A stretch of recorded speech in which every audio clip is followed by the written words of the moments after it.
मुल्क में लगातार नफरत का माहौल बढ़ता जा रहा है, या यूं कहा जाए कि मुल्क में नफरत की आंधी जो चल रही है वो थमने का नाम नहीं ले रही है।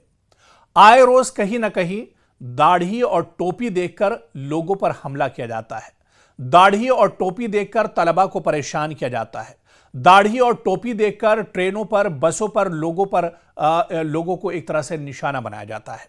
और ऐसा ही एक मामला अब साउथ यानी दक्कन से भी सामने आया है, जहां पर हफीज पेट रेलवे स्टेशन में ट्रेन पर सफर कर रहे एक मुस्लिम शख्स, जिसकी उम्र कुछ 25 से 26 साल रही होगी, जो बाकायदा जिसके दाढ़ी थी, सर पर टोपी थी, कुर्ता पैजामा पहने हुआ था। इस शख्स का इल्जाम है कि अचानक 20 से 25 शरपसंद आते हैं और उसकी शबाहत, उसका लिबास देखकर उसके ऊपर हमला कर दिया जाता है और बुरी तरह से इस शख्स को पीटा जाता है।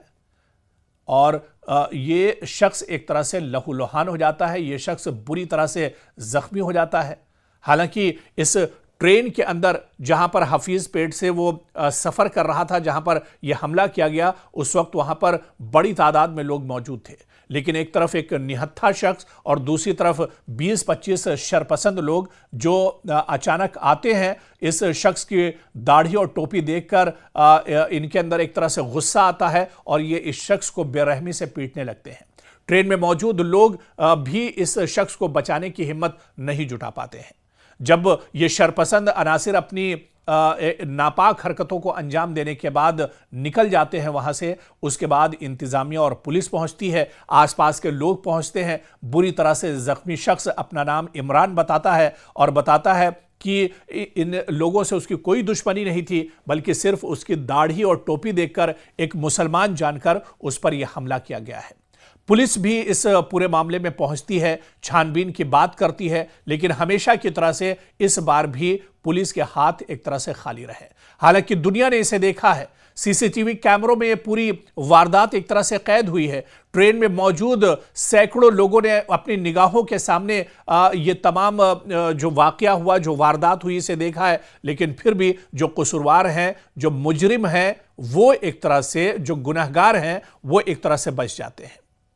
और यह सिर्फ एक इमरान की बात नहीं है, यह सिर्फ एक इमरान का मामला नहीं है, और यह सिर्फ नॉर्थ का मामला नहीं है, और यह सिर्फ दक्कन या हैदराबाद या हफीज पेट का मामला नहीं है, बल्कि अब मुल्क में इस तरह के मामले बढ़ते जा रहे हैं।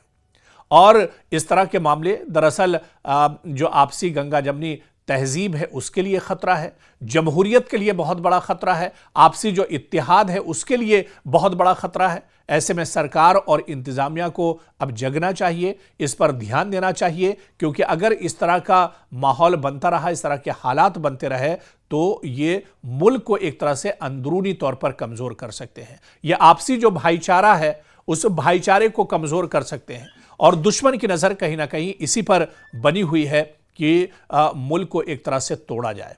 तो ऐसे में इंतजामिया और सरकार को इस पर फोकस करने की ज़रूरत है। इस तरह के जो शरपसंद हैं उन पर कार्रवाई करने की ज़रूरत है, उनके खिलाफ आवाज़ उठाने की ज़रूरत है। लेकिन एक तरफ एक निहत्था शख्स और दूसरी तरफ 20-25 शरपसंद लोग जो अचानक आते हैं, इस शख्स की दाढ़ी और टोपी देखकर इनके अंदर एक तरह से गुस्सा आता है और ये इस शख्स को बेरहमी से पीटने लगते हैं। ट्रेन में मौजूद लोग भी इस शख्स को बचाने की हिम्मत नहीं जुटा पाते हैं।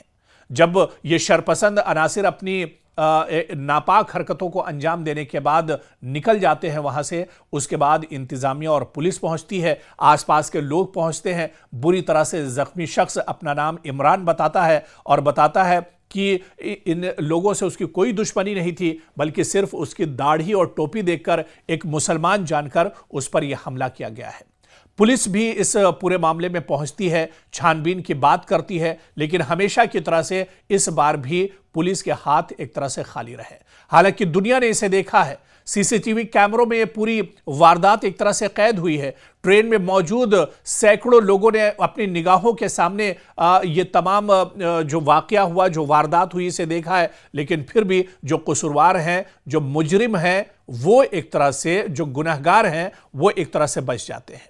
अब देखना यह बहुत अहम होगा कि जो दिन के उजाले में हुआ है, जो सैकड़ों लोगों के सामने हुआ है, जो एक इमरान पर बीती है, जिसके जख्म एक तरह से गवाह हैं, क्या इन तमाम सबूतों के बाद जो गुनहगार हैं वो पकड़े जाएंगे, उन्हें कैफरे किरदार तक पहुंचाया जाएगा, उनके खिलाफ बड़ी और सख्त कार्रवाई की जाएगी। ये देखना अब आने वाले दिनों में बहुत अहम होगा।